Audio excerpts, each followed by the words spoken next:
Hey T-Squad, it's Kirsty. And today, we need to talk about something people keep saying is over. But it's not. Cancel culture didn't die. It just got smarter. And honestly, a lot more dangerous. Because now, it doesn't come with hashtags, trending outrage, or loud public takedowns. It comes with silence. And that silence, that's where careers quietly disappear. So let's get into it. Because once you clock this, you start seeing it everywhere. Back in the day, cancel culture was loud. You'd see trending hashtags, viral callouts, apology videos filmed on iPhones with bad lighting, comments turned off, the whole routine. It was obvious, messy, public, and fast. Someone messed up. The internet dragged them. Brands pulled out, and within days, their reputation was in pieces. But now, that whole process has changed. Because brands, PR teams, and even audiences learned something very important. Noise brings attention, and attention can actually help the person being canceled. So instead of feeding the drama, they stopped reacting publicly. And that's where the shift began. Now what happens is much quieter.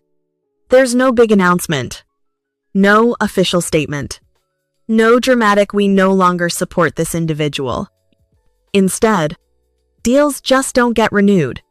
Emails stop getting replies. Opportunities slowly dry up. And from the outside, it looks like nothing happened.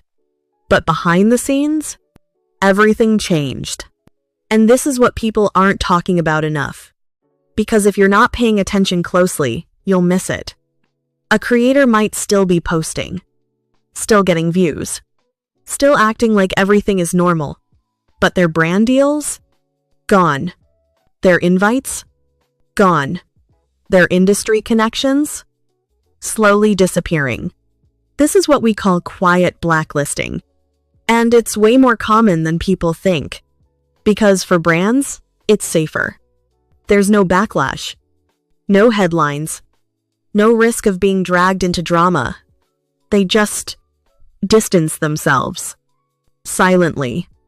Now, let's talk about why this actually hits harder than old-school cancel culture. Because at least before, it was clear. You knew where you stood. You knew why things were happening.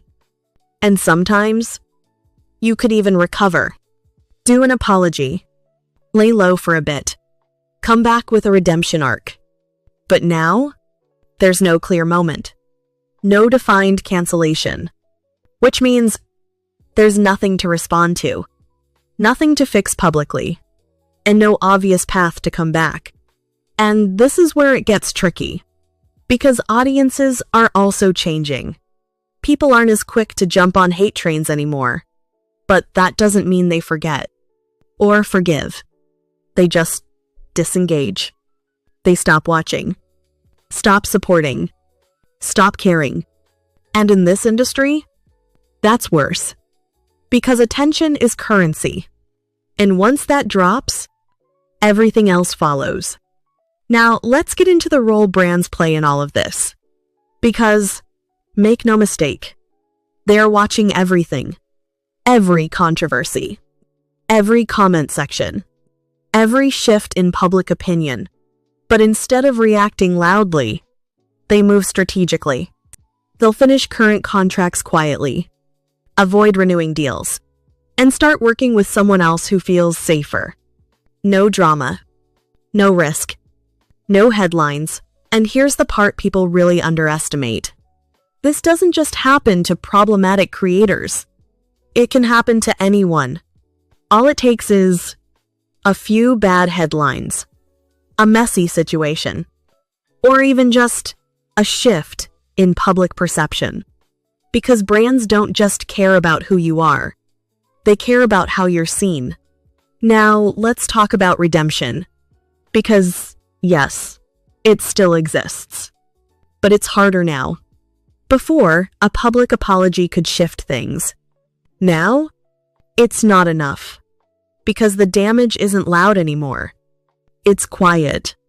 And when something fades quietly, it's harder to bring attention back in a positive way. And here's where things get even more interesting. Some creators don't even realize it's happening. They think, it's just a slow month. The algorithm is acting up. Brands aren't spending right now.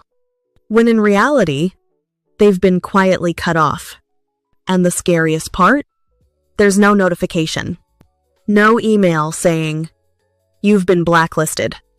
It just happens. Gradually. Silently. Until one day, you realize things aren't the same anymore. So when people say cancel culture is over, no. It's evolved. It's more calculated. More controlled. And honestly, more effective.